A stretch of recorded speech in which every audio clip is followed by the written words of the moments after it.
We're live. Welcome, folks. This is the Legislative Advisory Committee on the State House. We're meeting on Tuesday, July 6th. And we do have our agenda, and we're meeting here today from 1 to 5. We may end up, hopefully, maybe finishing a little in advance of 5. I'm not sure. We do have some of our members are Zooming in, and what I'd like to do is get started with our BGS update. We did not have that at our last meeting, and the update would really pertain to hearing from Stephen Fry, about what themes really came through when he spoke to all of us about doing how we get back into the State House come January. Before I go to Stephen, Commissioner Fitch is tied up with other meetings today. So from BGS, we also have Joe Asia, and we also have Eric Philcorn with us from BGS to fill in for Commissioner Fitch. So Stephen, it's all yours. If you can kind of just give us some general observations and what themes came to the top of your discussions with committee members would be great. That would be great. Just for the record, I'm Stephen Fry, Senior Facility Architect and Planner for BGS Planning and Property Management. And yes, I'm here to kind of report out some general themes and highlights from the telephone interviews that I did, as well as the survey that many of you took. And first of all, just wanted to share why I did it, or why I was asked to do it, and what I sort of ended up doing, and the reason for why it's important to supporting the work of the committee. So when we kicked off 2 weeks ago, I think is it only 2 weeks? Okay. A lot has happened since that time, and a lot of learning in real time has been happening on a week-by-week basis about many different issues, challenges, and opportunities with planning.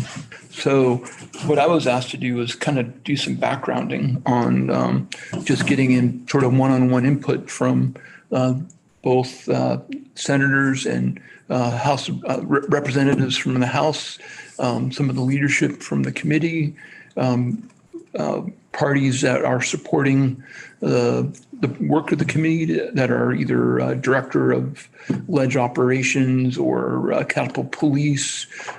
Suffice to say that I certainly got a chance to meet a lot of you on Teams or Zoom or on the phone, and I got a lot of excellent feedback.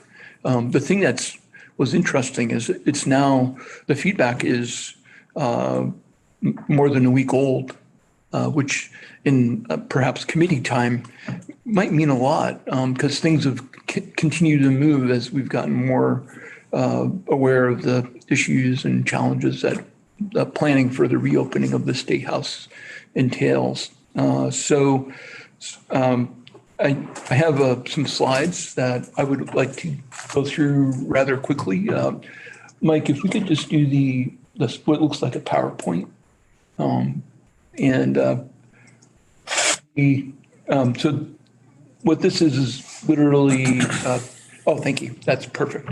The survey findings, and I want to preface this and say that it's more of a straw poll of where the temperature was back when we did it, which was right around the 23rd and 24th weekend of June.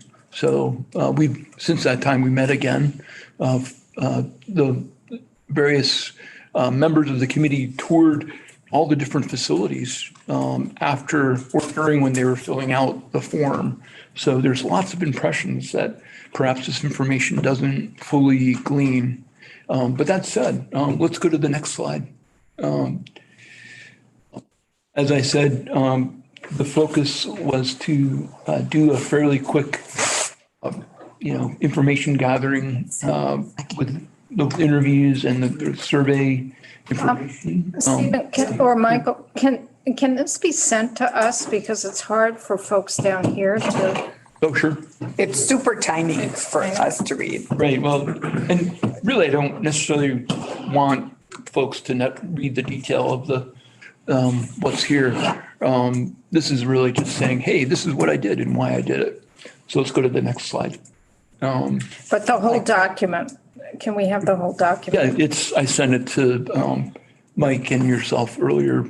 So Mike, do you want to speak to where it's available if folks want to see it? On the legislative website, but I will also forward it to the committee, right? It's been posted on our It has, but I'll send the standalone documents now too. Mike is very fast. Compared to the rest of us. Right. So the survey questions essentially were looking at the questions that we had when we first started, which were developed from Janet Miller and some others that were looking at different options of how to go ahead and use the State House. Many of which kind of involve an airflow analysis that BGS engineering did of the existing committee rooms that we talked about a week or two ago and have kind of come up over and again in conversations. And then, they were essentially, do we come back to the State House with reduced use of the committee rooms because of the airflow analysis? Do we come back to the State House with reduced committee rooms, but also use like the spaces in room 109, in 109 State Street in the link where we are today? Or the next option, which is use all what I just said, plus space that's in 133 State Street. And then the final option was set aside the airflow analysis and just do our best to return back to the way it was before the pandemic, and essentially that. And so what I asked everyone was to give pro and con input on these different options. So suffice to say, the information that I received back in the survey was very useful. I have a lot of written pro and cons from everyone. And what I did is I just literally collected everything and put it against each question. So in a way, it's just part of the record. And so let's go to the first question and just use this as an example. This is option one. These are some of the pros that that rose up from various folks' answers to the survey. There was a lot of positive feedback that it could be a doable. This is a good option. It might be a good approach. It could be less disruptive to go this way, have a little bit lower density, and with some other changes perhaps to daily operations. It sets what seemed to be a clearer roadmap from a safety or public health standpoint, at least at that time, and so on and so forth. And so let's go to the next slide. And then there were the cons. A lot of folks, the questions all had answers that were very interesting, and they ran the full gamut. And some of the themes that emerged are that none of this is simple. Most of this is incredibly complicated when you start to do the airflow analysis and you reduce the occupancy load within the committee rooms. A lot of interesting operational challenges rise up that you have to that come back to the committee that become all about how do you manage who gets to sit in what seats. When there's limitations, then you've got to really energetically manage expectations of everyone. And it's not exactly in the folks that normally run these operations on a day-to-day basis to do this. There could be hard and fraught conversations of just dilemmas about, well, if you have limited occupancy in a space, do you let someone, you have the committee members, you have members of the public, members of the press, perhaps advocates, lobbyists, and you have a limited seating arrangement. How do you make choices for all those parties to play together within that space? And there wasn't easy answers for any of that. And however, it's not to say it's not impossible to do. It's just really complicated, and we don't have a lot of time. I would say that there was a lot of enthusiasm for considering the option, but then the reality of also how do you work with the options make some challenges. The next option, using the airflow optimized solution for committee rooms at a lower density with supplement from 109 State Street, the space that we're in here, provided a little bit more space relief or extra breathing room for in people's minds. It had a slightly different set of reactions at that time. Again, it was a week ago, so people's ideas and thoughts may have shifted. It allows a little bit more room for people to do work in, and like I said, spread out with various other committees. Again, some of the pros were, people were excited. It gives working flexibility, but then some of the cons, like we've been talking about together as a group, and many of you have given testimony about that, it's not as simple as we would like it to be, because 109 State Street is a shared building with the governor's suite, lots of other sensitive departments, and there's sort of interesting and challenging security protocols to figure out. Again, not to say you can't figure it out, but it's an operational challenge, not necessarily a space challenge. So that was something. And then let's go to the next question, which is really, as Mike is moving through it, it's, the State House airflow optimized plus 109 and 133. I think a lot of the folks, after having taken the tour, were, and again, as I said, folks were taking the survey right around the time they were touring. So some had done it before the tour, some had done it after the tour. And the consensus was folks were really not interested in 133 as an option, that it was too dispersed and spread out. It would kind of essentially have more than two places for things to spread from the State House, and that was one too many. And the space in 133 was less than stellar compared to the available space in 109. And so then the last option was going back to the way things were. Let's just, yeah, thanks, Mike. And it was interesting. Yeah, the pros are, it's pretty obvious that it's a lot easier to do this option for many reasons. It's doesn't entail encumbering other spaces. You're not dispersed around the Capital District between multiple buildings. It's a lot easier to self-organize, run your operations, go to sessions, do all the things that you would normally do. The thing that it doesn't do, and let's go to the cons.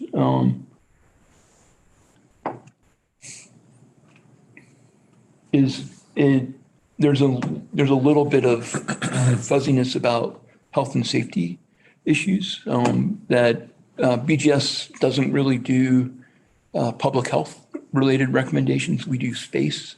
So, it's something that people definitely pointed out, that there was concerns around this topic, and it's hard for us to sound in on that. But we know that it's definitely of great concern. There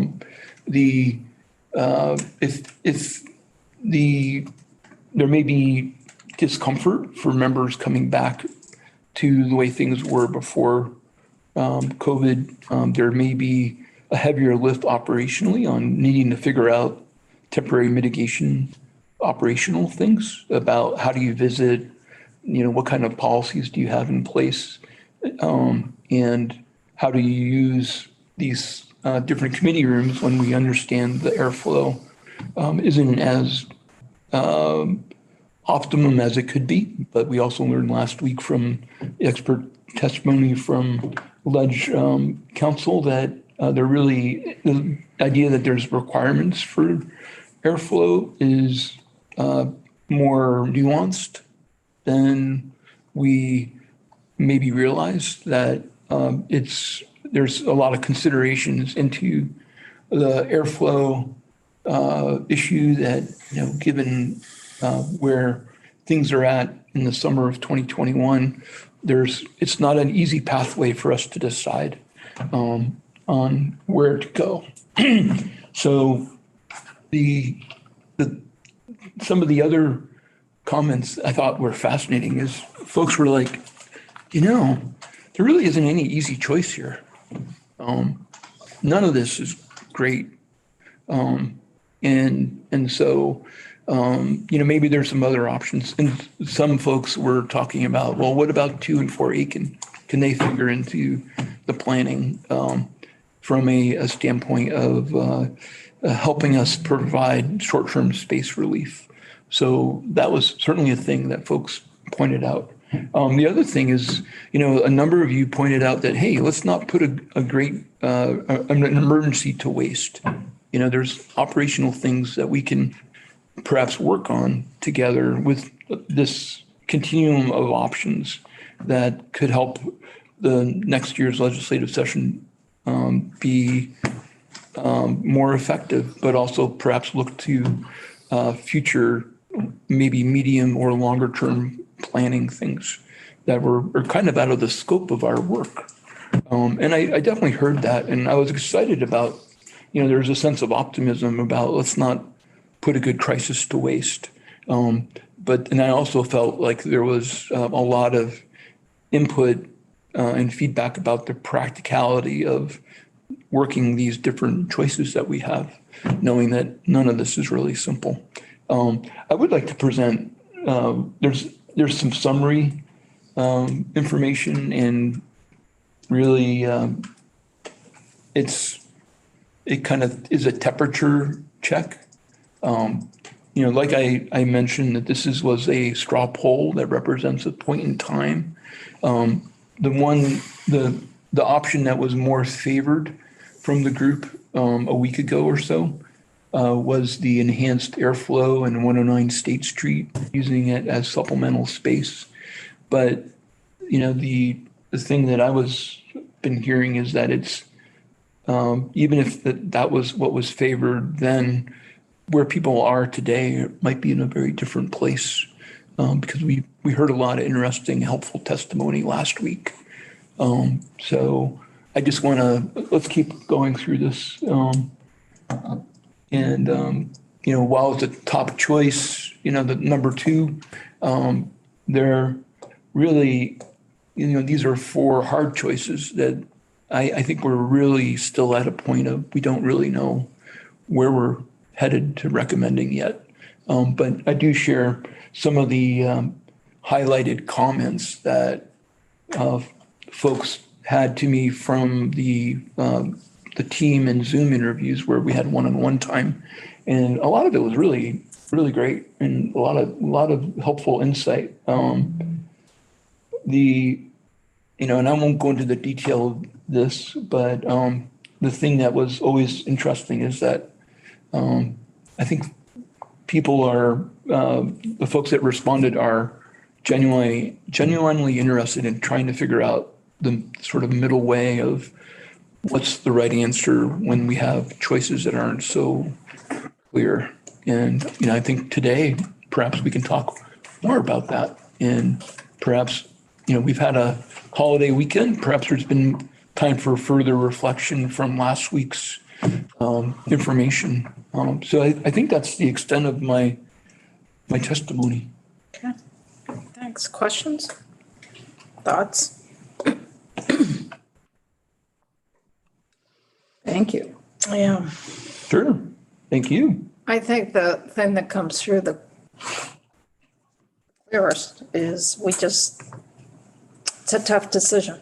And we're really trying to plan for the unknown because we just don't know what's going to be out there for the variants for COVID. And I keep going back to what Janet Ansel mentioned at our last meeting. What's our goal? Is it that people feel okay being in the building? Or is it that the building is safe?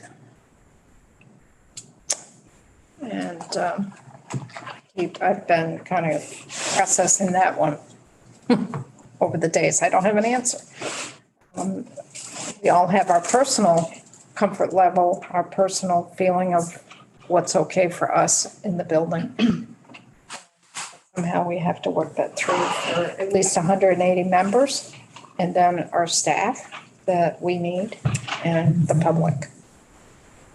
So Janet? Yeah, so this is helpful and I think it's a good sort of basis for whatever the next conversation is. The piece that still feels to me is missing out of this is the State House as a workplace, and what it means for staff to work in the building under these different scenarios. Yeah, and actually, Janet, thank you for that. That was an emerging theme that, some of you I had less time and others I had more time. You answered some questions that I had about, what does the State House mean to you, and so on. And some of the things that were really important is to not forget that it's a living museum. It's a workplace, both for legislators, professional staff, and then others that earn a living in the State House. And each one of these groups is important to the pulse of the magic of the State House.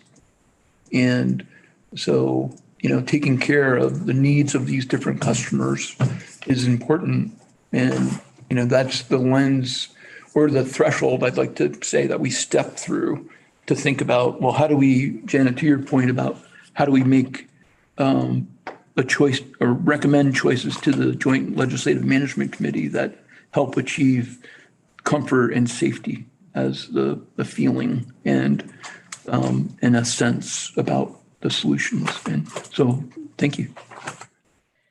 Well, I think that, the testimony we received last week from our ledge council in terms if we are spread out through the State House 109 and 133, what pressures that puts on our legislative staff and joint fiscal office as well in terms of meeting the needs of all those committees, that the committees are housed in different places. That I think that weighs heavily on me because I know in my work on the standing committee that I'm chair of, yes, we do the capital budget, which you think, well, the capital budget only deals with one legislative council person and only one JFO. But on an average in a session, my committee works with at least 9 or 10 different lawyers for different issues that are percolating within that particular legislation of the capital world, capital budget. But then when you go into the corrections world, it's much broader. So that's just one example of one committee that my committee over a course of a session works with at least 9 to 10 different lawyers. So that may be true in other committees. It may not be as true in other committees. Maybe the average is more 3 to 4.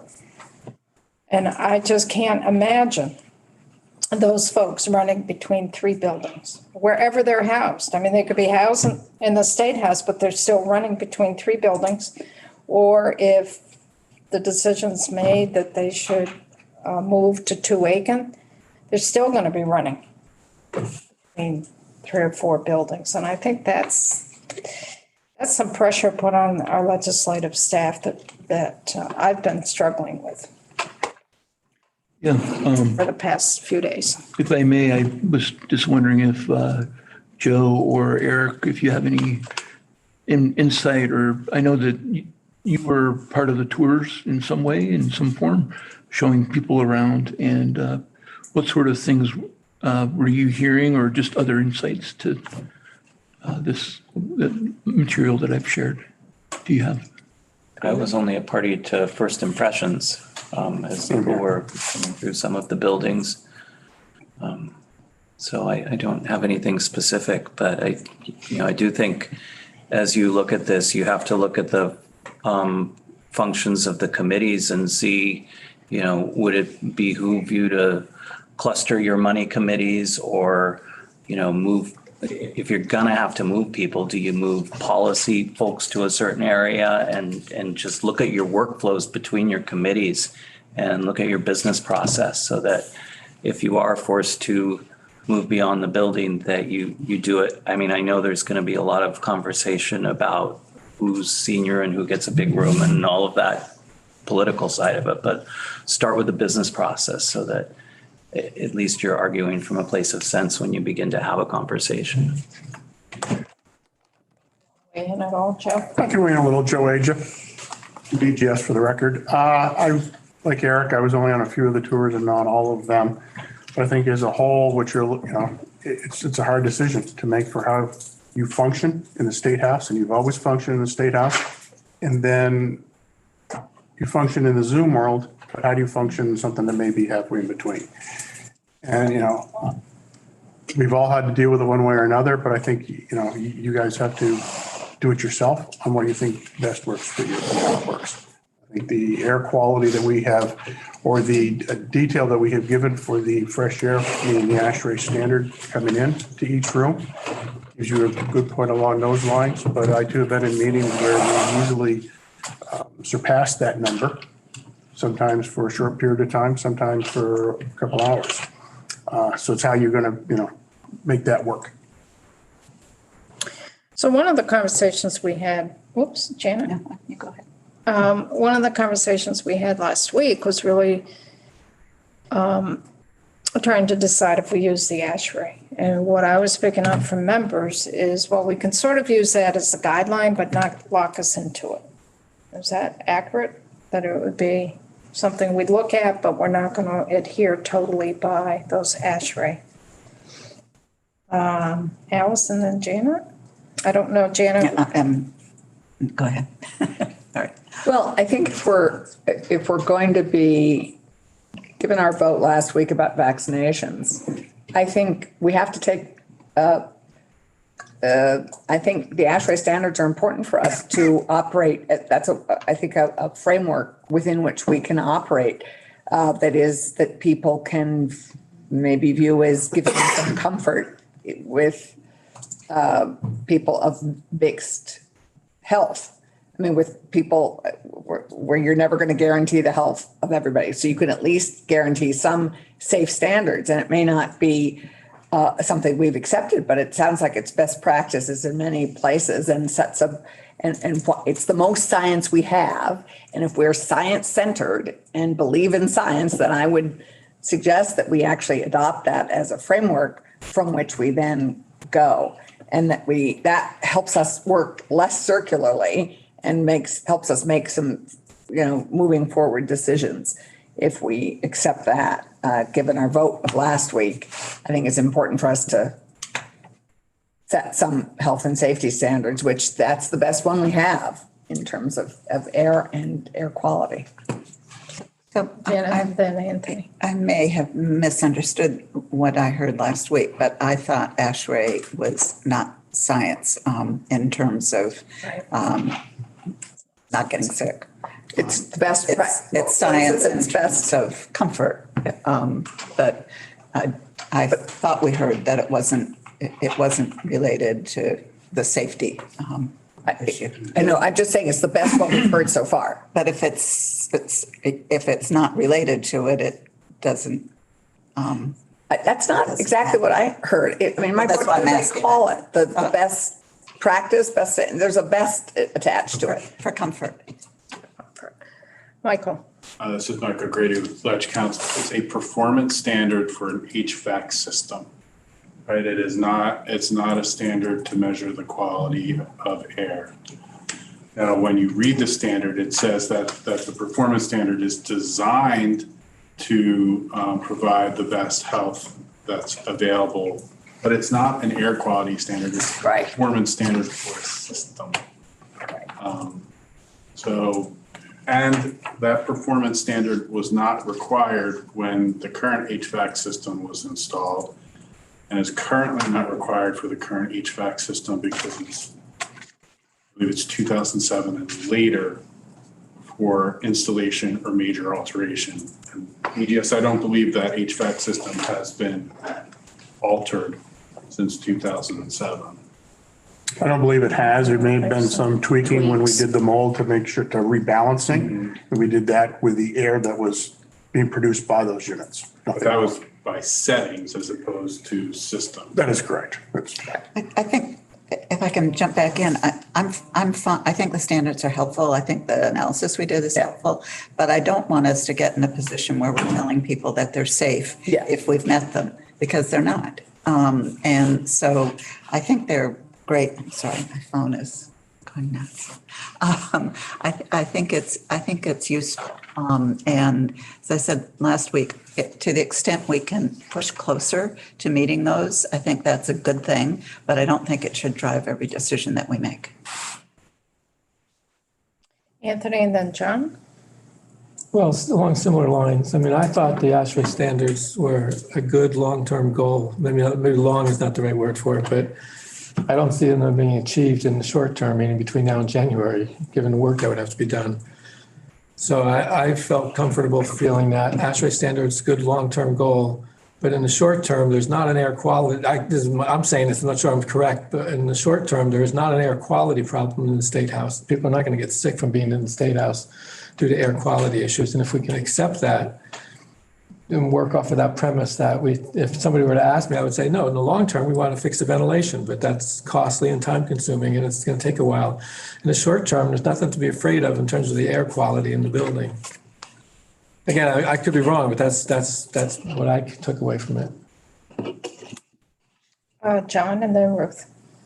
I'd echo what Anthony said, adding that not only are the standards unlikely to be meetable by January, I'd say there's no way we could meet them. But I did have a question. When these standards were developed, what parameters where did they come from? What parameters were used to develop them? What were the goals? Comfort, but Performance of the HVAC system, so how your HVAC system is operating. so it has to do with control of temperature and humidity, but does it have anything to do with comfort or control of mold, control of infectious diseases, control of what? It's not an overly long standard, so I can provide you with a copy of 62.1, which is the standard for non-residential buildings. It does address things like airflow and comfort. It also addresses some of the issues of health effects. But it is not an ambient air, it's not an indoor ambient air quality standard. It's how your system is working. How to measure how your system is working. So it really has nothing to do with a scientific basis for health, well-being. Well, all of these standards are established by professional organizations, engineering organizations they are intended to have a functionality and to show the functionality.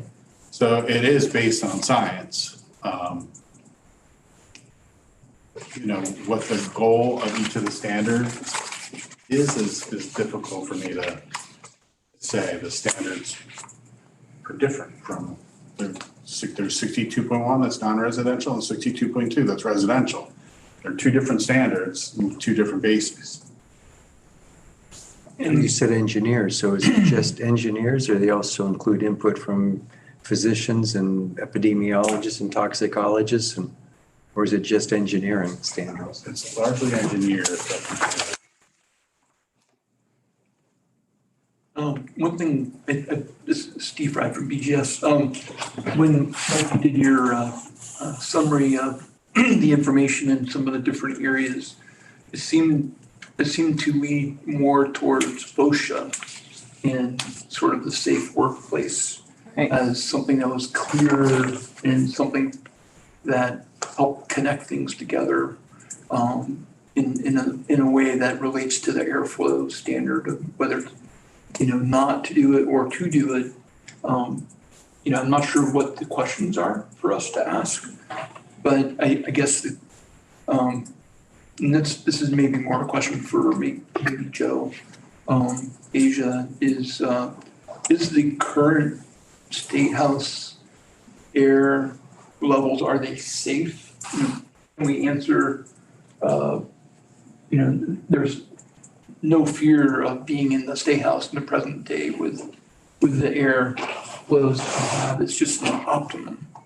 It depends on the population Okay, and your definition of what safe would be.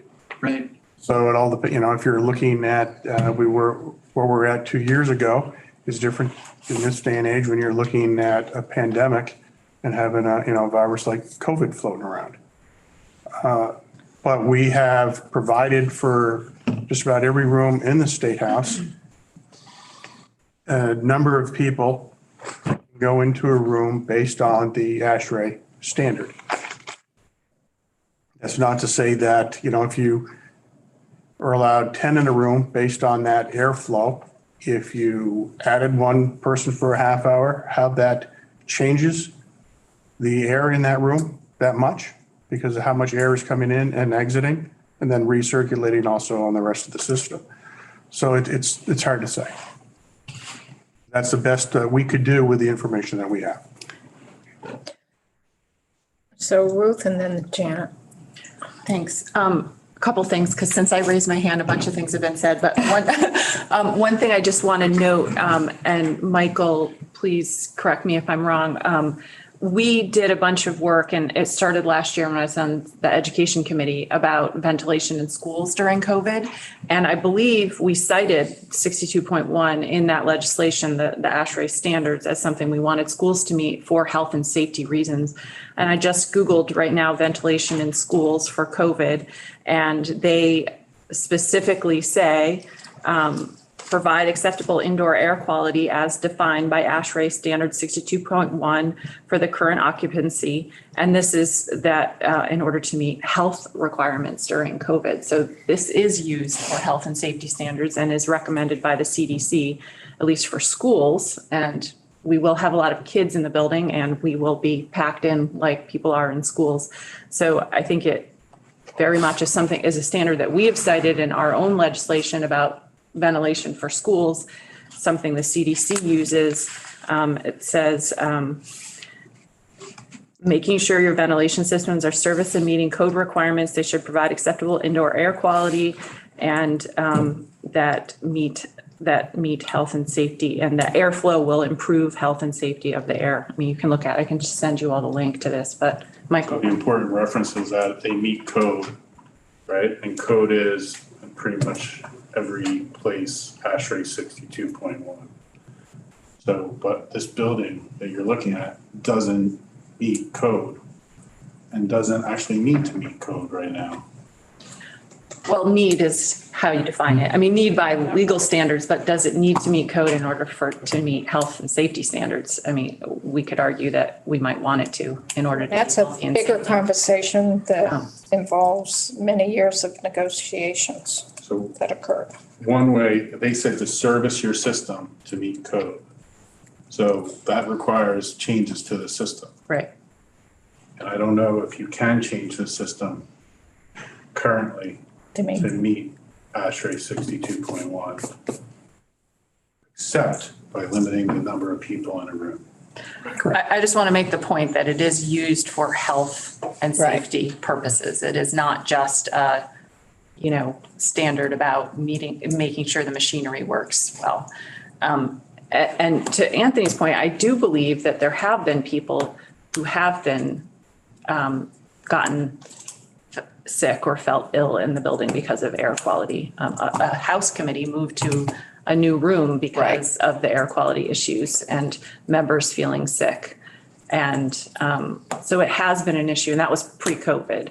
I think that, you know, everybody has different tolerance levels, and it could have been something else in the room. But the point being is that there were a committee moved because it didn't feel healthy in the room that it was in.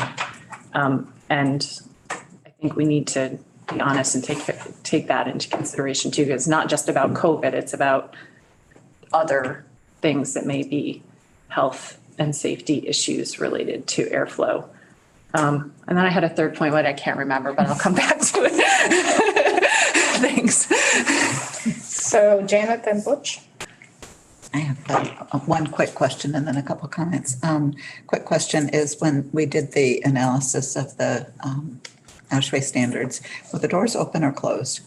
And if the door is open, does that change it? It does not. Okay. Because it's the air coming into the room. Okay. The pressure. Quick question. Now I've forgotten my other questions.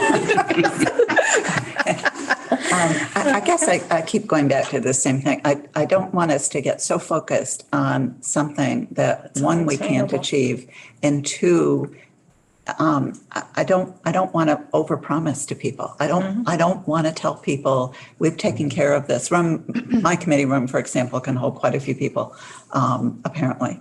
And I don't want people to think just because they're in my room, they're safe from COVID. They may be safe from other things, but what the worry people are going to bring with them is COVID. That's happens to be where we are right now. And I want to be really careful that we don't set as a standard and push ourselves to meet it when actually we can't promise anything. That really worries me. My third point is that for me, the easier conversation is the one that is on the agenda, but I'm going to bring it up anyway. If we decide that all legislative committees meet in the State House, if we make that decision, which I'd recommend, but the committee may not agree, so that's fine. I think it's a good discussion. But I don't mean all legislative committees, all standing committees, because the work of the legislature is really done through the standing committees. If we make that decision, then there are a bunch of other decisions that fall out of that. So to me, it's a good place to start, and maybe more productive than talking about a standard that we all agree we can't meet over this period of time. That is where we're going to head. That is where we're going to head next in a discussion here. Thank you. Butch, and then Ruth, did you have your hand up again? No, I was just giving Janet the thumbs up, So, remembering things. So, Butch. first of all, Mike, thank you for the letter you sent us. It's fascinating reading. And when I sat down and read it several times and tried to understand what it said, the legislature or BGS has carefully exempted the State House from about all the standards that we've been talking about today. Did I get that right? Yeah. It's not just the legislature, it's federal law. Okay, so we've exempted ourselves from a lot of that stuff, which doesn't make it right or wrong, but it's just, that's the way it is. But it's great information. It talks about future. Allison, you talked about the ASHRAE standards. You like those. And I think that's a good idea, but not attainable for us should this committee decide to go back into the State House of all committees for the next session. It's not attainable. And so I think we have to push that aside for now.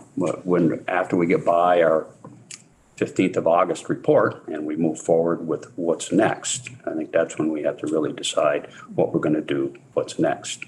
But what we have to concentrate on now is what's doable. And when we've moved away from airflow that we talked about last time to air quality. And they're absolutely two different things. And I think we were talking last time about airflow. And if we create a hurricane within the current HVAC system, we might get to the airflow that we need, but we might not either. It's an old system that's going to take 3 or 4 years to replace. So the decision point that we have to make, what are we going to, are we going to meet in the State House? Standing Committee is going to meet in the State House. And what standards are we going to use? I don't know. That's a conversation, but but I think we got to get to the first point before we even move on. And maybe you all decide that we're going to meet on Zoom again. I think that would be a shame. The state's vaccinated to 82%. We're sitting here within arm's reach of all, I'm sitting here with arm's reach of all my colleagues. And I'm very comfortable sitting here. And we need to lead on this and not hide behind the curtains. And we have to create the safest workplace that we can create within the confines of where we are. Now, if that means, I saw a suggestion somewhere, clearing out the committee rooms for 10 minutes every hour, that's what we can do. So we'll all go out in the hallway and meet. Or the cafeteria, or the bathroom. But I think we need to make these decision points, and then we can make decision points of how we handle the public in the building, or how the public is welcomed into the building. Maybe with school tours, maybe we can only do one school tour a day of 25 or 30 kids. Maybe that's all we can do. Maybe that's all the building can handle. Maybe we have to all eat at different times, or maybe we have to carry our lunch if the cafeteria can't handle us all. There's options that we can do should we decide to go back into the building, but we need to make that decision first. And how we get there is what we do when we get there. But the public access is a huge piece. How people can come into the building and be part of the legislative process is important. And those are decision points that we can make. We're at, in my opinion, we are at a zero-sum game right now. We need to make these decisions, so if there's any remodeling that needs to be made, that BGS can get started. And I think that's soapbox, and I'm done. May I just ask you a follow-up question? Sure. What makes you comfortable about being with us here now? Because I trust that I'm vaccinated, okay? So I'm pretty comfortable. I believe in that particular piece of science. I make the assumption that probably 8 out of the 10 people in this room are vaccinated. But that's just me. So it makes me comfortable. 80% odds are pretty good odds. So I'm wondering what's playing into this is our general perception of how we felt pre-COVID in terms of our comfort level in the State House, and how much of that is really feeding into this as well. We all have different sized committee rooms. We sit in different numbers in our committee. Personally, I feel very comfortable in a cramped room. This is the way I've done my work in the State House for years and years and years. Is it uncomfortable or cumbersome when you get a lot of people in there? Yes, it is. But how long does that last for a period of time? Is it 8 hours a day, or is it that blink of an hour and you kind of adjust and then you're done with that testimony and you move on? I'm just wondering how much that we bring into the table, how we have felt pre-COVID in terms of our work environment in the building. Well, Alice, that goes back to Stephen's comment, never let a good crisis go to waste. We heard that a lot. We heard that a lot. In other places. And I'll go back to when we had when Irene, Tropic Storm Irene was here and we flooded out our mental health system. It took us, we just finished rebuilding it this year. So took the next step to finish rebuilding that whole system this year. So we, as legislators, were pretty flexible, and we asked the mental health system to be pretty flexible. And we all worked together and got by that crisis. But we worked within the confines that we had. We didn't build Vermont Psychiatric Hospital in a day. It was 4 or 5 years before that thing was occupiable. So the mental health system was disassembled, looked different, and then put back together. And it's still It's still in progress. It's still work in progress. We'll say that. DPR did a big piece on it. Yeah. So I think that's where we're at now. I think we could all agree that we need more space in the State House. But that's a later conversation. That's a later conversation. So I see Janet Miller have her hand up, and then John. Good afternoon, everybody. Janet Miller, Sergeant at Arms. And I just wanted to say, I think I'm leaning down towards the middle somewhere. Following ASHRAE standards, but also being reasonable about it. And I think that part of my thinking is people were still kind of worried about things coming in January. If we could take these recommendations kind of through the next year at least to see where we stand and how people are feeling about it. That's the one thing I'd like to say. And I think it will be a little bit difficult to manage, but I mean, we're not coming down with an iron fist here, but I think we all know the committee rooms with tripods in there and trying to open the door and having 40 people in a room now with the air quality, or not air quality, but the airflow is, it exasperates everything. And I would just like to ask Joe if he could just reiterate all the things we deal with pre-COVID with the rooms and the ventilation, as when you're bringing extra people into those rooms and then we're putting in more cold air or oxygen, right, Joe? And then it changes the temperature. And I was just wondering, Joe, could you just kind of weigh in on that little piece? Because that's something we deal with every day, pre-COVID or not. With the system we have and why we're looking to augment it with a better system is because of that. When people do pile into a room, the system is not designed to handle that load. And so when you tweak the thermostat in either direction for comfort, it does cause discomfort for some of the people in the room, typically who are sitting next to where the air is coming out.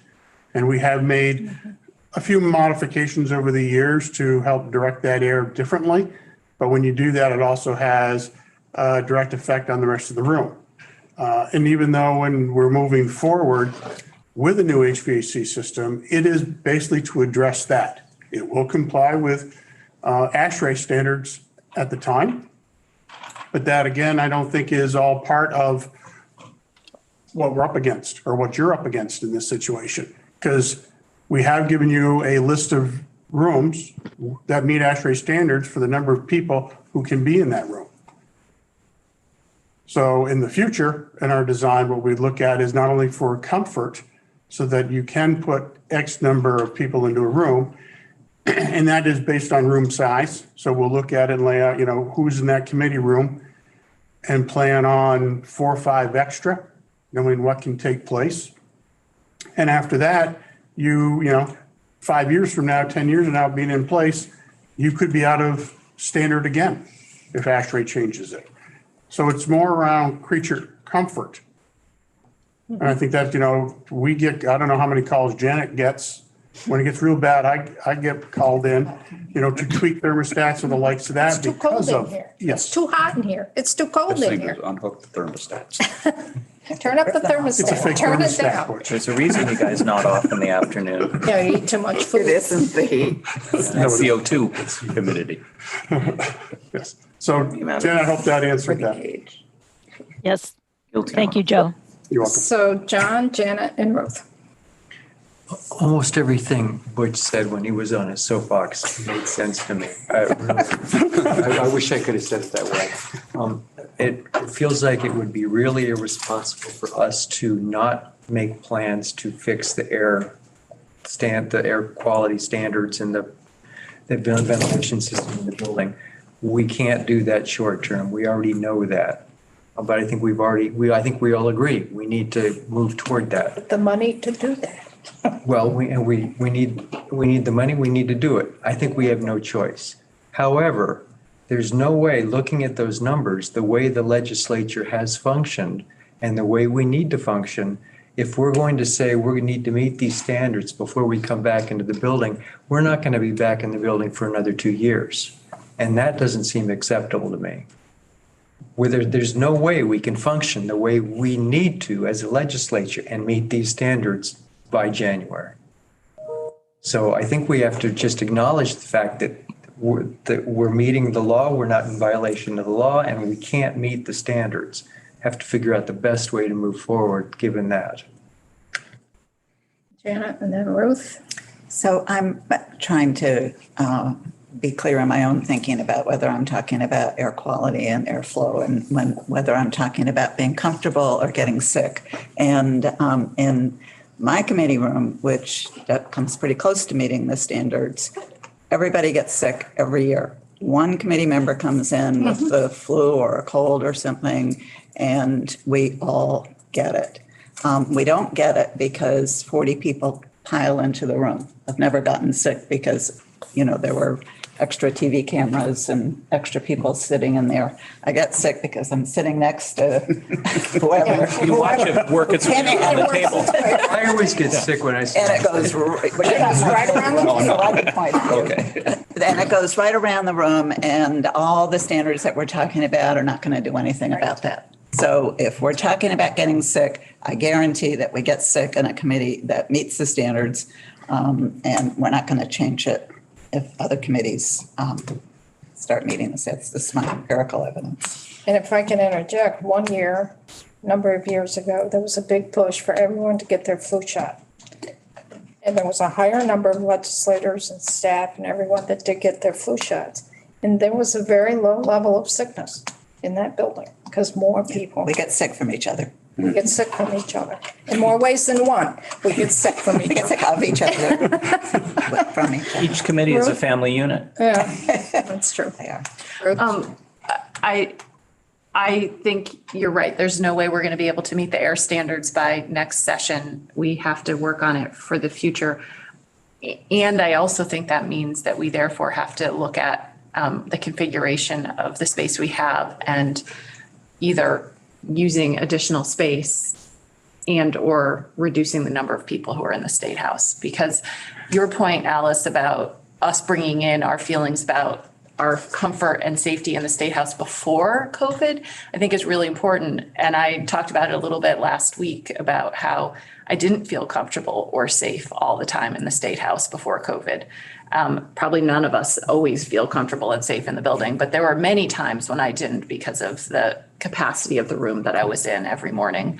And I think it's important that we are realistic about that. I also think it's important to acknowledge other things that have happened over the past year besides COVID. On our first day of our legislative session, the US Capitol was stormed, and that, I think, impacted a lot of our feelings of safety in our own State House. And I certainly think that the staff and the few legislators who were in the building this year thought about that a lot. And if we had all been in the building this year, I'm certain that would have been a big topic of what we would be doing right now. We wouldn't be talking about air quality. We'd be talking about other things as the priority. So we have to take that into consideration.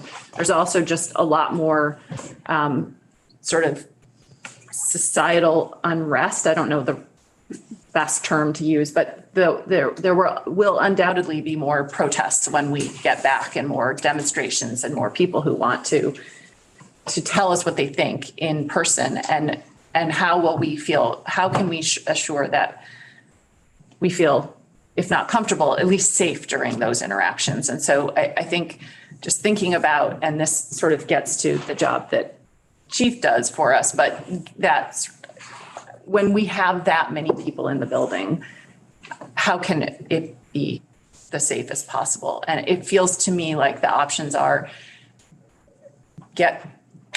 find ways to reduce the number of people who are in the building all the time through moving offices around. And there are certainly problems with that. We heard about them last week. Or having extra space. And there are certainly problems with that. But I just think going back and exactly the way we were isn't going to be comfortable or safe for everyone. So I'm going to move this conversation along. So the question is, are all legislative committees going to meet in the State House? So if all legislative committees are going to meet in the State House, what is it going to look like? What's it going to look like? That's the nuts and bolts that we're going to have to get down into. Butch and then Janet. So I don't know if I want to go with my plan yet until you make a decision if everybody's going to meet in the State House. Well, I'm trying to move us along somewhere. Okay. So maybe we do need to start talking about, we've talked about using legislative lounge. We've talked about room 10, room 9, room 11. The question then comes up, well, what then happens to losing the lounge legislators are concerned about not having a lounge. What happens for that? We lose the coat room. What happens for that? I mean, those have been they've been flying around us, but we've never really sat down and figured this out. So pushing the conversation along. So to that point, Alice, people that know me, I tend to go outside the box a lot and get way out there on my thinking sometimes, and then let people drag me back to reality.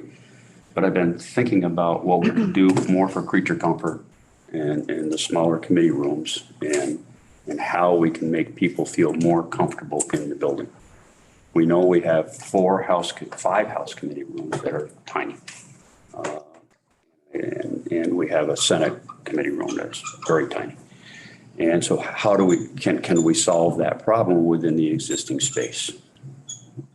And I think we can. I haven't mentally worked out all the details yet, but I think we can. So I want to stop you there because it's not going to be the role of this committee to indicate what committee goes where. Right. I want that to be clear. We're not going to say what committee goes where. That's a whole different conversation. But when you're talking about on the House side, there's 5 small committee rooms. Mm-hmm. On the Senate side, there's 1. Mm-hmm. It's really important to think about the size of those rooms, not what happens in those rooms, what committees are there. And that makes sense because maybe a different committee will have to go into a different room based on their type of work and people being really interested in what you're doing. Because a lot of times people really aren't interested in what we're doing. Kick them. So Janet wants to interrupt you. Okay, I'm doing this, approaching it slightly differently. Okay. First of all, I think the conversation should all standing legislative That's what I meant, committees be in standing. the State House, because there are a lot of other committees. Right. No, I meant And this. this kind of space can be used for the other committees. Right. I'm just thinking of our regular talking standing. just standing committees. And so and I'll make the argument for doing that. The most important work we do is legislation. That's why we're there. And legislation comes out of standing committees. And so I think standing committees belong in the State House.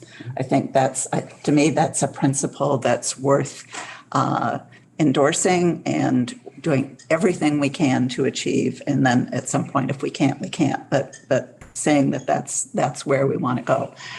If we say that, then there are lots of other decisions. Does that mean every standing committee has to meet every day? Can we go for a year without a coat room, or can we move it somewhere else? There's lots of sort of second and third and fourth and fifth level decisions that you make once you've decided that every standing committee is in the State House. I think it's a principle I can endorse, and it's a principle that I think people can understand, and it's the work we do. It's the most important work we do. So that's why I endorse it. So Janet, interrupt Butch. I'm going to let Butch go before Anthony interrupts. That's fine. And Jan, I agree with you. I think all standing committees should be in the State House. So, but if we identify a problem, we have to identify a solution. Sure. And a solution that I have identified for myself, and I haven't seen, I kind of ran a little bit by David last week, and he didn't turn over yet, so I think it's okay, a little bit. But we have availability of some very large rooms in the State House. We have room 9, which could be a committee room, room 10, which could be a committee room, room 11, which could be 2 committee rooms, and the Ledge Lounge, which could be 2 committee rooms. Can it be 2 committee rooms? That was a question I had. Yeah. It can be, it's big enough. Well, in my dream, it could be. Is it big enough according to our staff for 2 committee rooms? From an IT perspective, I think. Okay. Yeah. So I'm just throwing it out there. Yeah, no, I was thinking, Like you say, I was trying to I figure get out that there out. every once in a while. And in doing so, it creates some open space within the State House. It creates 5 or 6 small committee rooms that are open and available for legislative lounge, for a few legislators in each room, or maybe a coat room on each floor, and over in the Senate area. Even a Senate cloakroom, those type of things downstream. The issue with doing anything like that is it would have to be on a strictly temporary basis and not detrimental to the historic aspect of the State House. So if you put up a petition, let's say in room 11, how do you attach that petition so that it doesn't affect? No, a partition. Partition. Yeah. I was like, wait, a petition. Partition, sorry. How do you do that without wrecking the historical value of that particular room? That's your problem. That wouldn't be my problem. That's their problem. That's David's. And it's also an HVAC. It is. can be. It can be an HVAC problem, but it's not. It's more, I think it's more readily solvable than. I got Anthony first. But anyway, it's just. And it could be an acoustical problem as well. We used to have a divider in room 11 before it was restored that never worked. It was one of those bifold, you know. Oh, no. It did not work simply because people could hear. Yeah, well, we wouldn't do a bifold. No. So let me move this along because we got some folks that have their hand up. So I'm going to jump ship and go to Stephen first, and then I'm going to go to Anthony and John.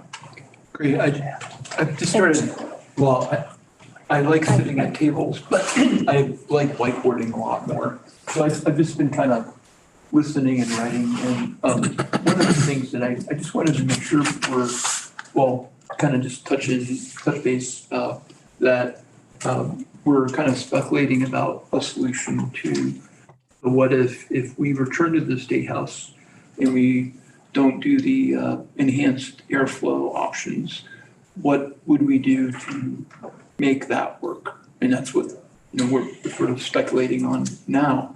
And I think it's really important to kind of flush this out and like explore it and go in detail on it. But I also wanted to just make sure that have we reached consensus on the kind of the question before this question, which is, are we doing the enhanced airflow or not? Are we returning to the State House before COVID in that mode, and we're not doing the airflow? Because if we make a decision either pathway, if it's a no, that we're just going to go back as was, there's a whole scaffold of operational choices, like on that whiteboard over there, about all the things that are possible to do. I think what we're doing is what the committee discussion was, not to lock us into ASHRAE, but to be conscientious about airflow and the number of folks that a room can hold. So in that context, if we keep all the standing committees in the State House, we cannot do that in our current layout of our committee rooms. We are going to have to use some of our larger rooms to do that. Does that mean we're going to abide strictly by ASHRAE even in those rooms? That may be a heavy lift, but at least we've got some backup there that we do have a larger room for committees to operate versus the 6 small committee rooms that are currently in the building. That's the discussion that's occurring. Have we made any decisions? No, but that's a proposal that's been put on the table in terms of using rooms 9, 10, 11, divide 11 in half, the lounge, divide that in half. That gets you 6 committee rooms that then frees up those other smaller rooms to be used for other things, such as a coat room or a lounge or whatever. So we've got some questions or comments. So Anthony and then John. Well, I just wanted to second the motion about making sure standing committees stay in the State House. I think that is really important. And I think we're getting to the point where we have to start making decisions, obviously, or at least whittling down the choices, maybe for a better way of putting it. But when I think about the standing committees meeting in the State House, there's the conversation that we're having now about dividing room 11, et cetera. But I think about the Senate rooms, and I think that the question that I would have most importantly is, how do we do we, or if so, how do we limit the number of people in a committee room? Meaning spectators, media, citizens. I mean, that to me is just another big decision point we're gonna have to make somehow, because I mean, I don't really mind when people are standing around the room and whatnot and, sitting on the windowsill and all that kind of stuff, but I don't think we're gonna be able to have that happen so much in the future. So I think that to me is another big discussion point, is just how do we, if we choose to limit number of people in the room, because that's gonna be really tricky. And I'm also not sure that, I wonder sometimes whether there will be less people hanging out in the State House because of what we're talking about. I mean, Demand less reduction. people going to the movies, because they don't want to be out in public and deal with COVID. So it's possible that there'll be fewer people just sort of coming to the State House for the heck of it kind of thing. And maybe there'll be a little more room that way. But I think making sure that the media has access to the committee rooms is really important, as well as witnesses. And also we've talked about how some witnesses will choose to do it on Zoom, which I think is good. It's not as good as being in person, but certainly saves a lot of effort on behalf of the witnesses and allows to bring in witnesses from all over the state and further out who, don't have to travel here. So anyway, I just think that the question of are we going to limit access to the committee rooms? And if so, how are we going to judge who gets to come in and who has to stay out? That's a big, John, Janet, Allison. I'm just wondering, Butch, when you were thinking of how to use these spaces, then all the activities that happen in room 10 and 11, various caucuses that meet there and the joint hearings, are you thinking they would move over here? Yes, John, that was my thought. Well, one thing I've Good heard, spaces. caucuses could be, the House is available. we can use But the I'm Senate also, and the House. And the I'm also Senate- thinking of Right, the social Senate equity and Didn't work well. climate. All those other Lots and lots caucuses. of caucuses that meet in there all day long, all kinds of joints. So they would probably all have to move here. Yeah. And I think that's a reasonable alternative if we can address the access issues. But one of the big problems I see with that plan is right now, as I understand it, we only have this building for another year. Correct. So we're going to have to convince the administration that, no, they're not getting it back, because we're going to need 3-4 years minimum before we're going to have any kind of construction and fix airflow. Who's going to tell the governor that he can't have this back? I think it's a reasonable plan. It's the same ones who told them we wanted it. Yeah. Right. You're going to do it, are you volunteering, Butch? Sure, I'll go upstairs. Yeah, I'm just saying, I'm out of you town that think week. you're getting it back. That's what your but you're not. institutions 1 committees year at a do. time. And the last thing I wanted to interject is talking with my colleagues in the House. The one space that we're talking about chopping up that I think I'd like to look at a way to avoid doing is the lounge. Because people really, really value that as a space to get away, and it's a lovely space. It's one of the few perks we have while we're in the building. And I know we're going to have a lot of our colleagues who won't be happy if, oh yeah, there's that little closet over there that's now your lounge, or you got to come over here they're not going to be happy. I'd like to find an alternative where we can keep that piece and.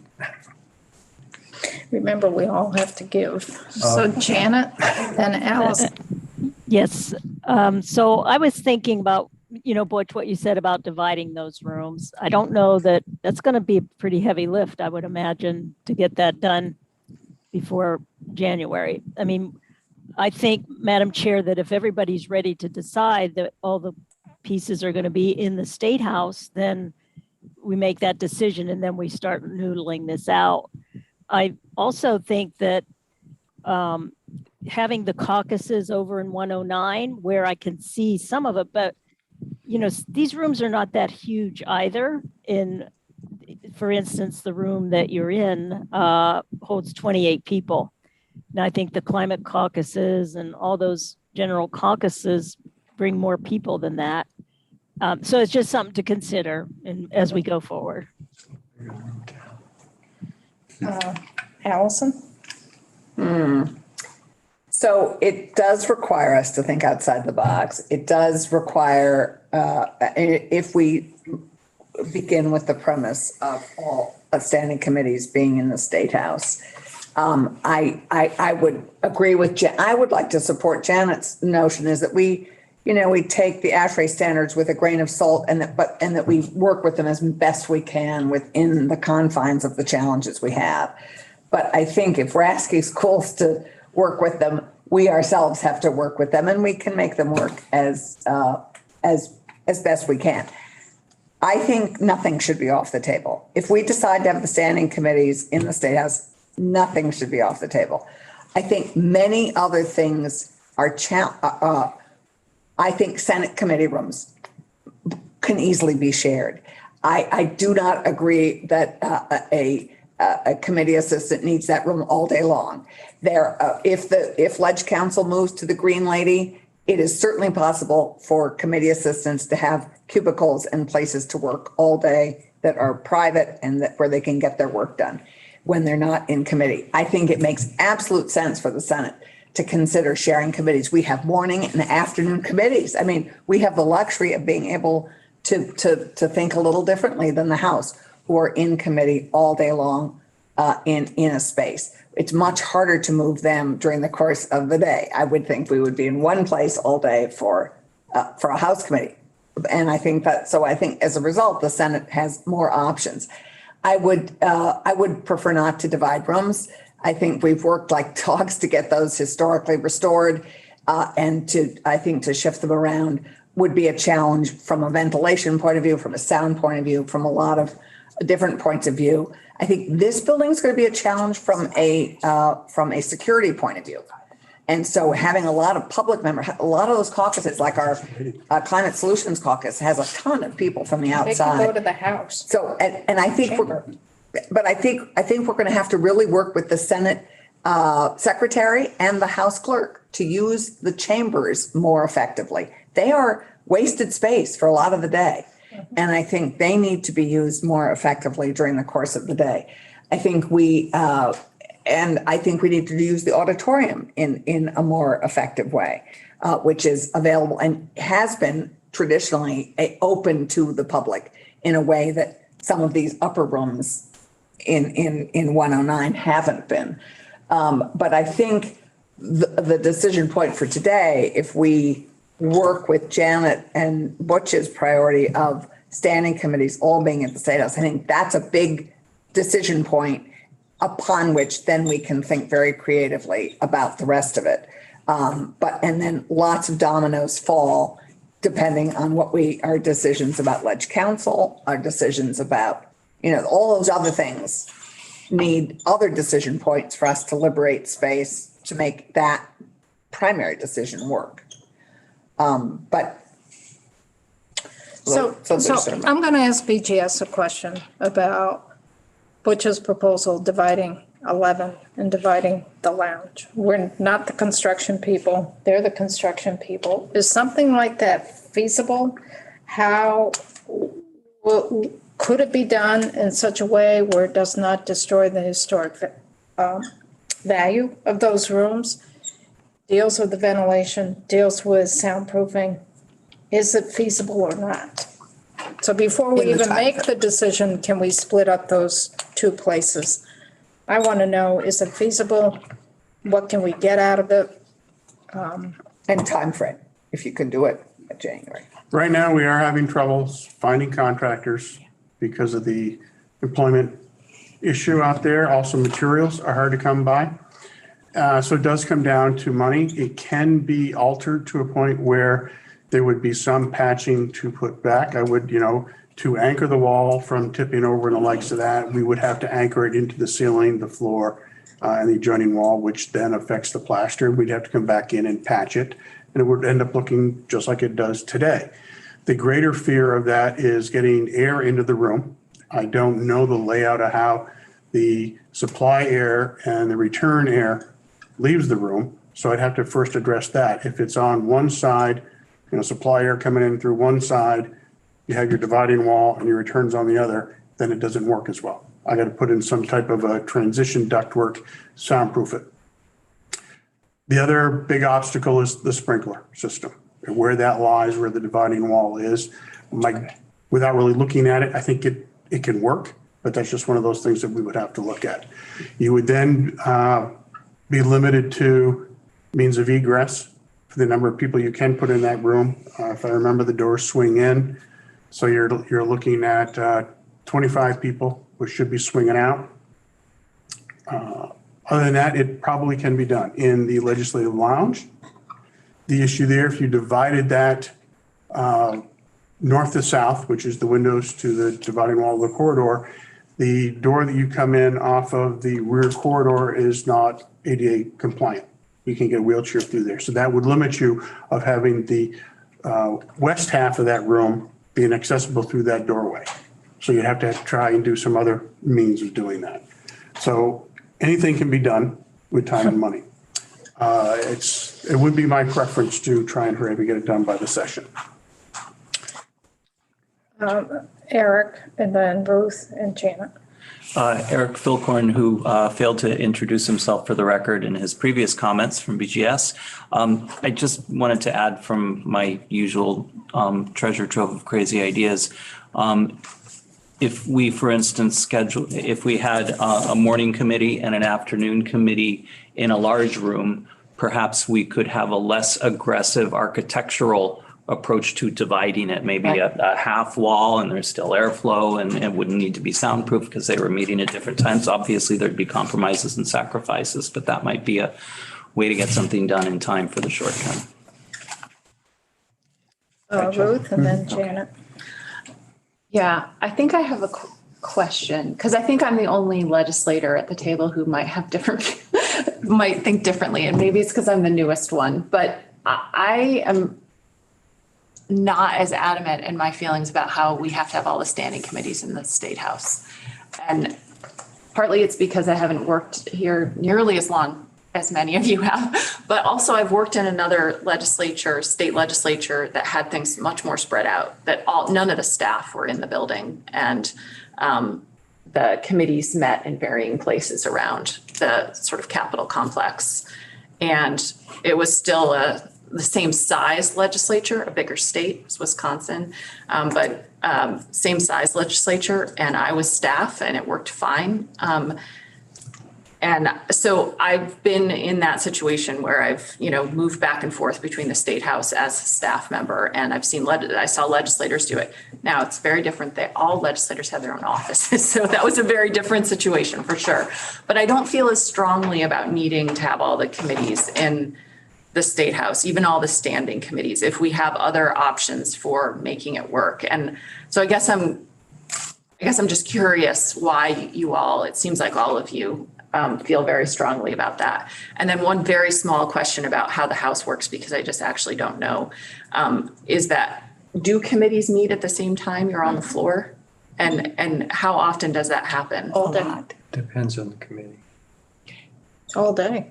No, you're saying two committees on the floor. When you're on the Just floor, two committees do, our money committee. just your money committees. Okay, so, Once in a while, well, judiciary. and it's usually toward the end of the session, right? It depends. Or is it happening all the time? Depends. Oh, right, because you have the budget first, sorry. So, Occasionally others will, but not. okay. often. I'm just curious because that's been an issue that's come up a few times and I just wondered how often that happened. But I'm just not as adamant that all the committees be in the State House if we can find other options that work well and other space that work well. If we can, obviously, I think it's a good thing, but I don't understand it. So are you asking why is I'm that so asking why important? you're all feel That's it's a so good important. I don't quite understand that. And so I'm curious. So I, for a couple of reasons. One, it's the work we do. And to say that the building is, belongs to the public, the doors of the building shall always be open and people will have access to the building. There is such a strong tradition in this state of doing our work in that building. It's the core of our work is what the standing committees do. And then, so I feel pretty strongly about it. But the other issue, I just jotted my notes so I wouldn't forget, is the voting issue in the House. When there's a roll call, they happen very quickly, without any great preparation and announcement or anything. And if you're not in the building, you're going to miss the roll call. And there are committees And it's mostly the Appropriations Committee. I try very hard not to have my committee meet while we're on the floor. But once in a while I do, and Judiciary does, and Natural Resources does. They, every committee, I'm sorry, yours. My committee once in a while. And,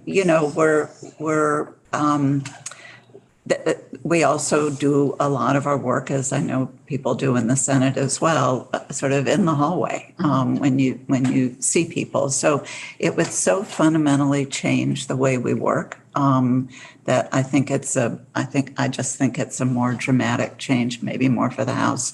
We can put the Senate committees here. It'll be fine. But I think you'll find just as much resistance on the part of Senate chairs as well. The other thing I was going to say before I responded to your question was we talk about rooms and thinking outside the box. We also should be thinking about timing. And I think, was it Allison or John said, we can share rooms in terms of time slots as well. And I also think that, and it's not going to be our decision, but most states don't have the floor 4 times a week. They meet much less frequently on the floor. And, those are other kinds of things that we can think about as we sort of restructure the work we do. There's nothing set in stone about meeting 4 days a week and, meeting every single day at a certain time. We've gotten better in the House because we don't meet now 2 mornings a week, Wednesday and Thursday. We're not on the floor, which is helpful. But I think there are things that we could do that would change that. But I feel very strongly that standing committees should be in the State House. I would like to second that, because our work is done person to person, colleague to colleague, face to face. That's how we do our legislative work. And when you're on break of a committee, it's really hard to walk down the hallway and get anywhere you're going because people are stopping you. And that's where a lot of conversations occur. It's where a lot of processing occurs in terms of testimony you may have just heard, or where your committee is headed in trying to navigate all the different viewpoints. The other thing too, that when you're getting towards an end of a session, there's a lot of communication that occurs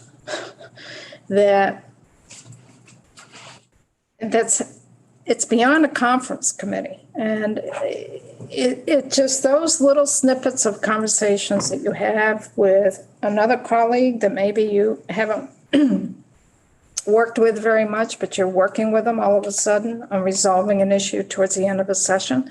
You're working with the other body. The House and Senate is really connected in many ways at the end of the session. And it's not always out there that people can see it. It's happening in the hallways. It's happening sitting quietly in a couple chairs in the Cedar Creek room. It's happening maybe in the cafeteria.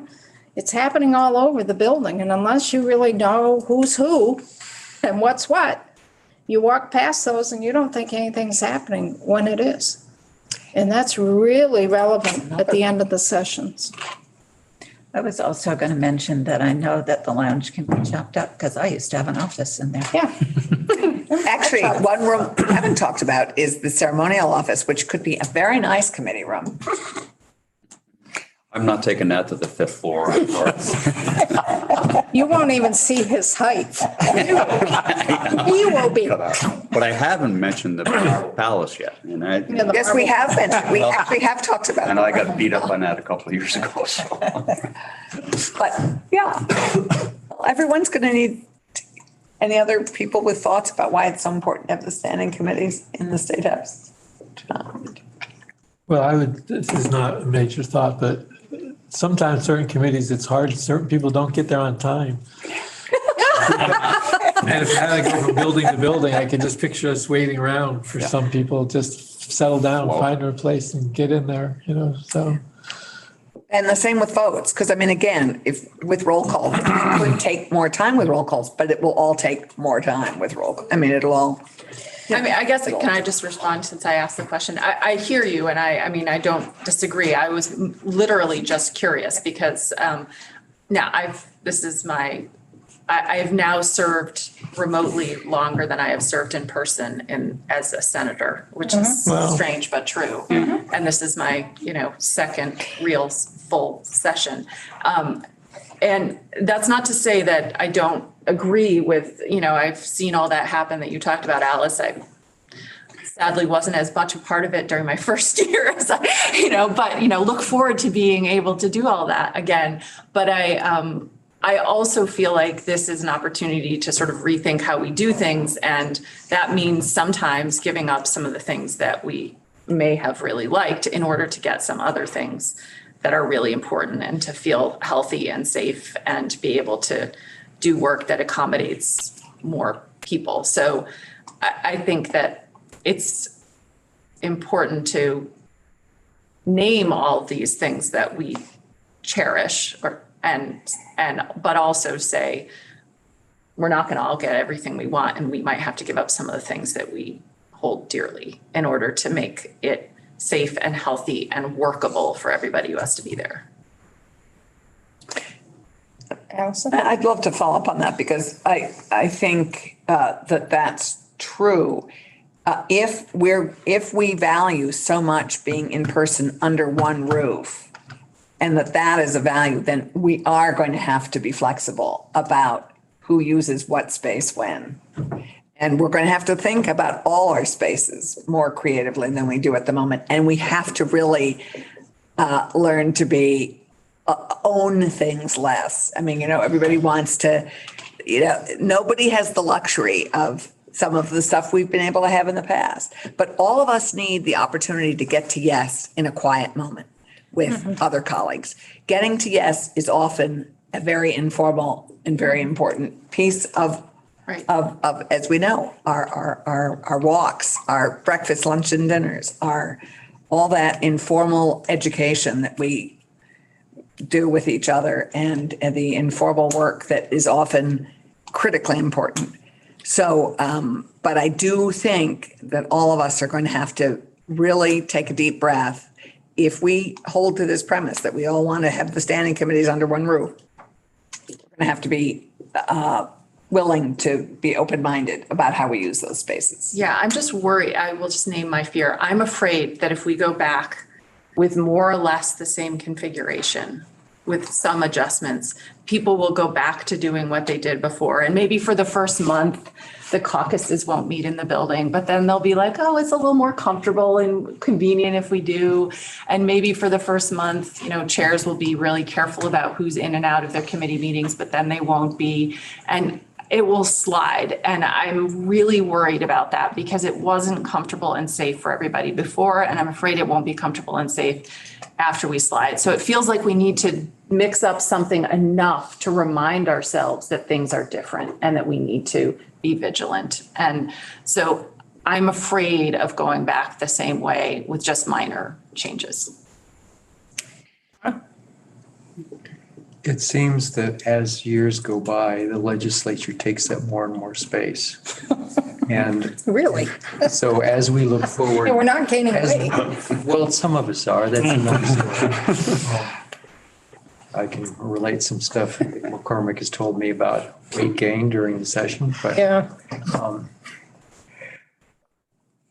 as we think into the future, the only way that we can continue to have all of the committees in the building, and it's a good goal, I understand that, but the only way to make that work is to continually make the building bigger or to continually move things out that were there now. Just be careful. Expanding into space. If you expand your space, more people will come in. Well, but more people are coming in. So, Right. one way or the other. So, there is a balance. just thinking down the future, we either have to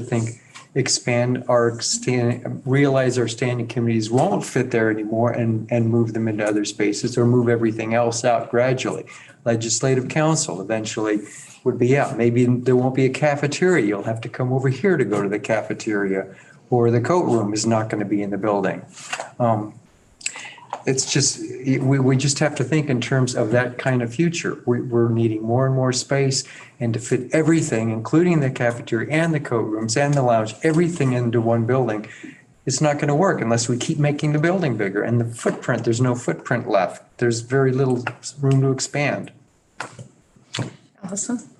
Well, I know I have brought up the expansion because I think a lot of this is tolerable when you know we are going to make a decision about expanding the building and doing the next renovation. And so I know nobody, you want to talk about January, but January is is within a context of a priority of doing the next phase of the expansion, which has been being considered for many, many, many years, for as long as I've been here. So, we were poised to do something about it actually in 2005 with Judy Livingston. I was on the State House Committee. We were poised to actually do this. And so it's for a long time, we have been needing to expand the State House. So I'm happy to talk. I think people would be far more willing to really, to be patient as long as they know we are working on plans to expand the State House.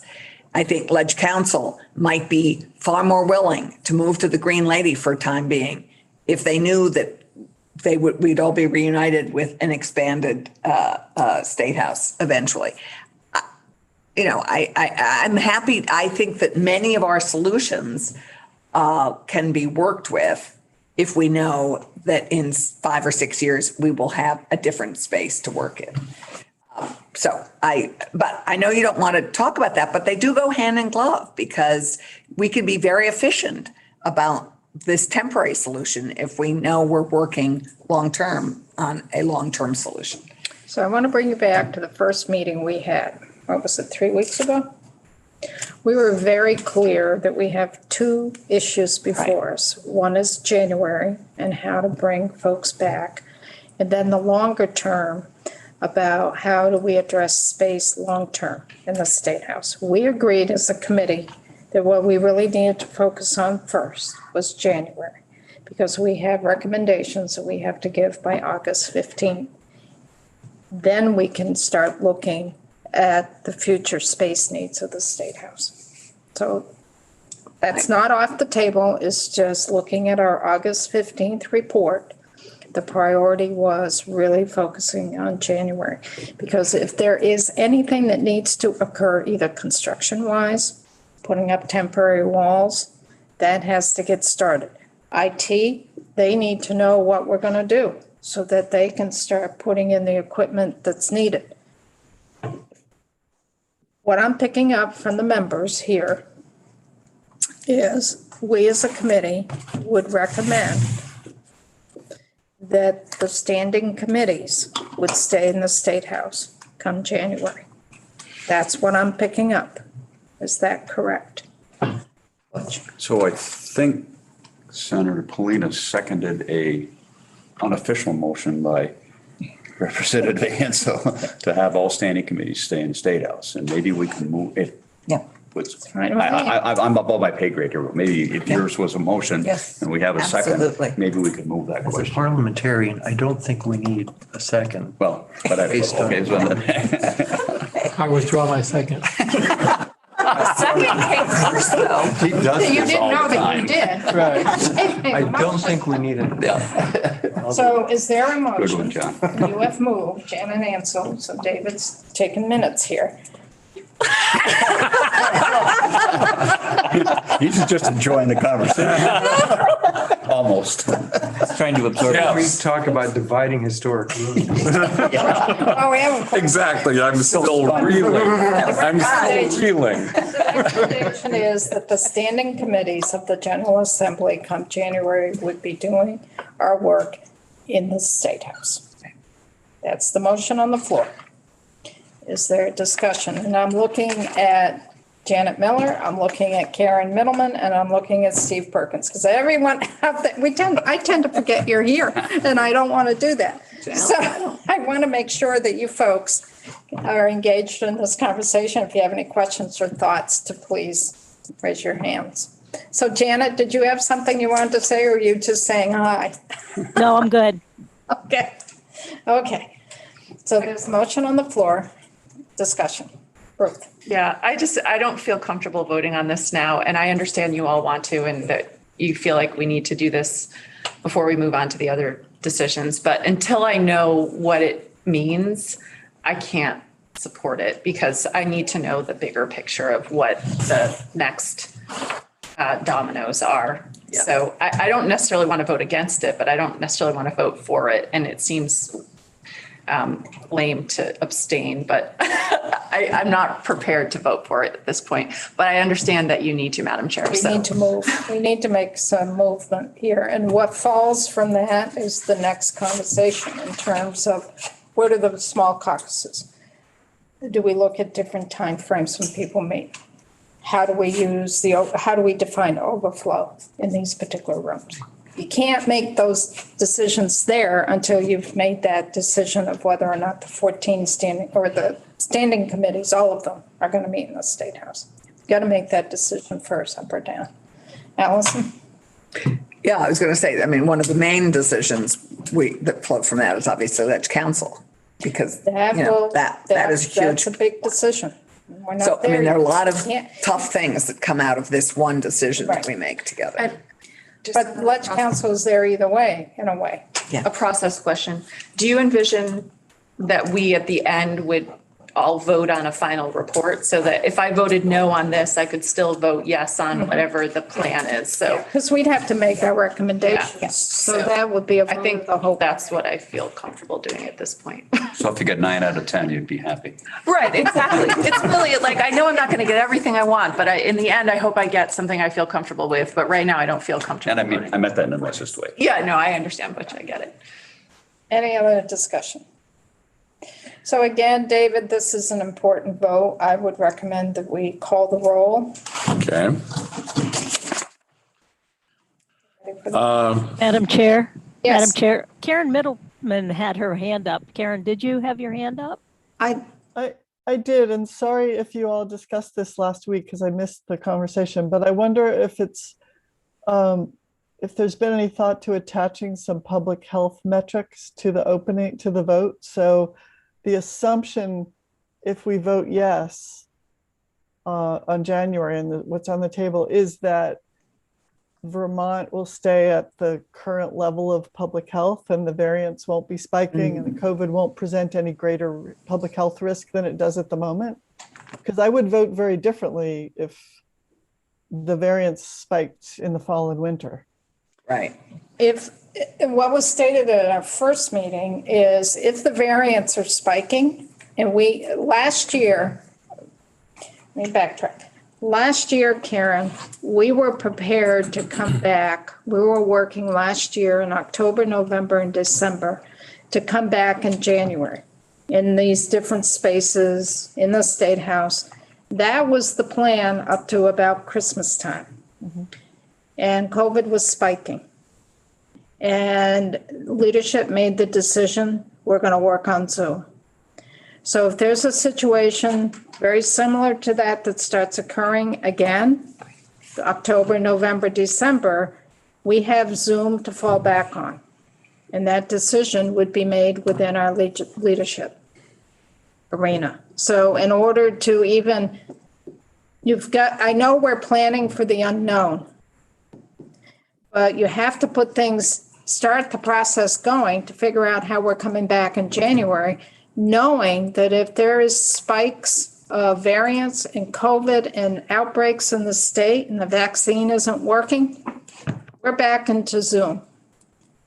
And that could be in March too. And that could be in March. It could be at any point during our legislative session.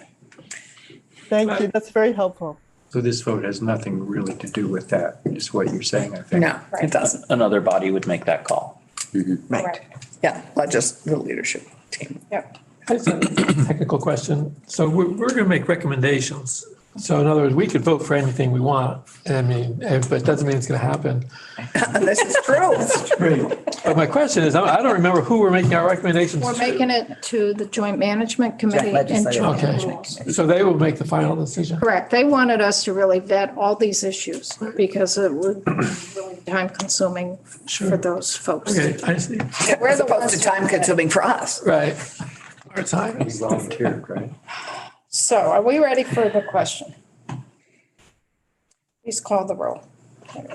Senator Benning, absent. Senator Clarkson, Yes. Senator Polina, Yes. Senator Hardy, No. Representative Ansel, Yes. Representative Bartholomew, Yes. Representative Shaw, Yes. Janet Miller, Yes. John Dumville, absent. Jennifer Fitch, absent. Karen Middleman, Yes. Steve Perkins, Yes.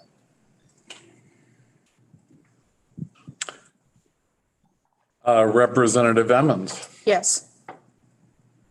What about you? I'm not on the committee. Oh, you're not? I staff, as you can see. Occasionally I staff. So we have 1, 2.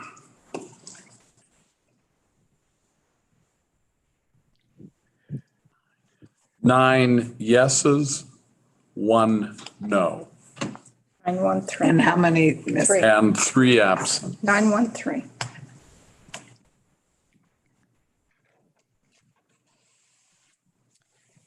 Okay. John? We're moving on now, right? Yeah. Where to? I don't know. Would it be a good time to Madam take a Chair, break? could we take a break? Yes, I let's just take a wanted to break. make one observation. Good idea. There, we kind of glossed over where we would put the caucuses, and the caucuses have basically expanded to fill all available time. Correct. We talk about creature comforts. Many of them meet early morning. People want or need coffee, and many of them meet at lunchtime. And filthy habit I have, I eat multiple times a day, and lots of us do. So we can't just say they can go in the chambers. That's not going to work. So we need to think about coffee and food when where those groups meet. Just So- wanted to throw that out Yeah, there. so because it was saying kind that, of let's said, take a break. Put it in the chambers. Right, and That's not gonna How work. many